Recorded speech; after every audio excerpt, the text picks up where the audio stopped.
नमस्ते। कहानियाँ दिल की में आपका एक बार फिर से स्वागत है। अक्सर होता है हम बच्चों को रोकते या टोकते हैं बिना ये सोचे कि इसका उन पर क्या असर हो रहा है, पर उनके छोटे से मन में कई बार ये बातें बहुत गहरा असर कर जाती हैं, इतना गहरा कि वो आगे आने वाले जीवन में इसी पर अपनी पूरी प्रवृत्ति निर्भर कर लेते हैं। आज की हमारी कहानी ऐसे ही एक रोक टोक पे है। तो चलिए शुरू करते हैं आज की कहानी, आशा की आत्म खोज की यात्रा। पुणे के जीवंत शहर में एक लड़की थी जिसका नाम था आशा। वो अपनी मधुर मुस्कान के लिए उतनी ही जानी जाती थी जितनी अपनी शांत प्रवृत्ति के लिए। वह एक सपनों और कहानियों से भरी हुई लड़की थी जिसमें कभी अपनी कहानियाँ या बातें व्यक्त करने की हिम्मत नहीं होती थी। दोस्तों से घिरे होने के बावजूद वह अक्सर खुद को अदृश्य महसूस करती थी, जैसे भीड़ में एक परछाई हो। आशा की चुप्पी उसकी पसंद नहीं थी, बल्कि यह वर्षों से विकसित एक आदत थी। बचपन में वह कल्पनाशील और मुखर थी, लेकिन बार बार उसके विचारों का मजाक उड़ाया जाता या नज़रअंदाज कर दिया जाता था, जिससे वह अंदर ही अंदर सिमट गई। हर बार जब उसने कुछ साझा करने की कोशिश की तो हंसी में उसको टाल दिया जाता था। समय के साथ उसने सीखा कि चुप रहना अस्वीकृति का सामना करने से बेहतर होता है। टीनेज में जब तक वो पहुंची, ये चुप्पी और खुद को परछाई जैसा महसूस करना और गहरा होता गया। उसने अपने दोस्तों को अपने रूप में खिलते हुए देखा। वे क्लबों में शामिल हो रहे थे, स्कूल के नाटकों में भाग ले रहे थे, यहाँ तक कि अपनी पहली प्रेम कहानी का भी अनुभव कर रहे थे।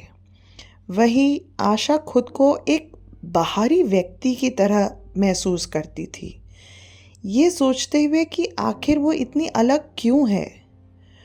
उसने खुद को समझा लिया कि उसकी चुप्पी उसकी कमज़ोरी है और उसके साथ ही बनी रहेगी। घर पर भी स्थिति कोई बेहतर नहीं थी।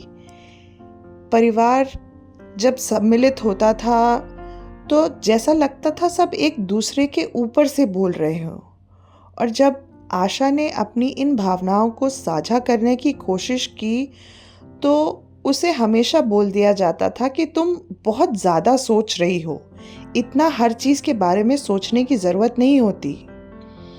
धीरे धीरे ये भावनात्मक दूरी बढ़ती गई, जिससे वो खुद को और भी अलग थलग महसूस करने लगी थी।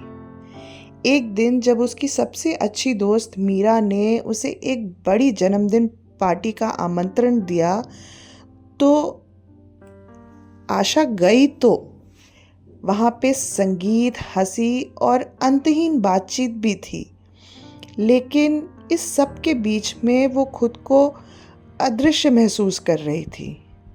स्नैक्स टेबल के पास अकेले खड़े उसे महसूस हो रहा था कि वो भीड़ में भी कितनी अकेली है। उस रात उसने शीशे में खुद को देखते हुए ये फैसला किया कि कुछ तो बदलना होगा। अपने इस व्यवहार को बदलना और इसे इस सुरक्षित भावना से बाहर निकलने के लिए कुछ तो उसे करना ही पड़ेगा। ये सोचते हुए उसने तय किया कि वो सहायता लेगी। झिझकते हुए उसने एक थेरेपिस्ट से संपर्क किया, जिसने उसे अपनी भावनाओं को कागज़ पे लिखने के लिए प्रेरित किया। धीरे धीरे कागज़ पर शब्दों के माध्यम से आशा ने खुद को फिर से खोजना शुरू किया। थेरेपिस्ट ने उसे क्रिएटिव तरीके ढूंढने के लिए सुझाव दिया, जिससे वो बिना डर के खुद को व्यक्त कर सके। इस सलाह को मानते हुए आशा ने एक क्रिएटिव राइटिंग क्लब ज्वाइन किया, जहां उसने गहरी व्यक्तिगत कहानियां लिखनी शुरू की, अपनी भावनाओं को पूरी तरह से कागज़ पे उतारते हुए। उसे बड़ा आश्चर्यजनक लगा कि उसकी कहानियाँ बहुत लोगों को पसंद आईं और उसकी इन कहानियों के लिए उसको सराहना मिली। प्रोत्साहित होकर उसने अपनी कहानियाँ ऑनलाइन भी साझा करना शुरू कर दिया, जहाँ उसकी आवाज़ ने अजनबियों को भी प्रभावित किया। असली मोड़ तब आया जब मीरा ने उसकी एक कहानी पढ़ी और उनमें छुपी भावनाओं को पहचाना।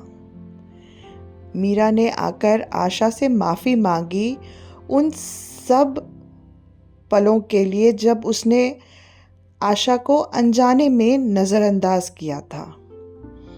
दोनों दोस्तों की ये खुलकर की गई बात उनकी दोस्ती को और गहरी और पहले से और भी ज़्यादा मजबूत बना रही थी।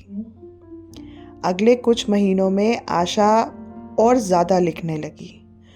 उसने अपनी चुप्पी को कमज़ोरी नहीं बल्कि एक अनोखी ताकत के रूप में देखना शुरू कर दिया था। उसने अपनी आवाज़ को दबाने की बजाय बिना डर अपने विचारों और भावनाओं को व्यक्त करना शुरू कर दिया था। धीरे धीरे लेकिन पूर्ण रूप से आशा ने अपना पुराना आत्मविश्वासी स्वरूप फिर से पा लिया और समझ लिया कि उसकी आवाज़ भी उतनी ही महत्वपूर्ण है जितनी किसी और की। आशा की कहानी हमें ये सिखाती है कि सबसे शांत आवाज़ों में भी साझा करने लायक कहानियाँ होती हैं। सच्ची स्वीकृति हमें बदलने में नहीं बल्कि अपने वास्तविक रूप को पूरी तरह से अपनाने से मिलती है। आशा है आपको हमारी आज की कहानी पसंद आई होगी। धन्यवाद।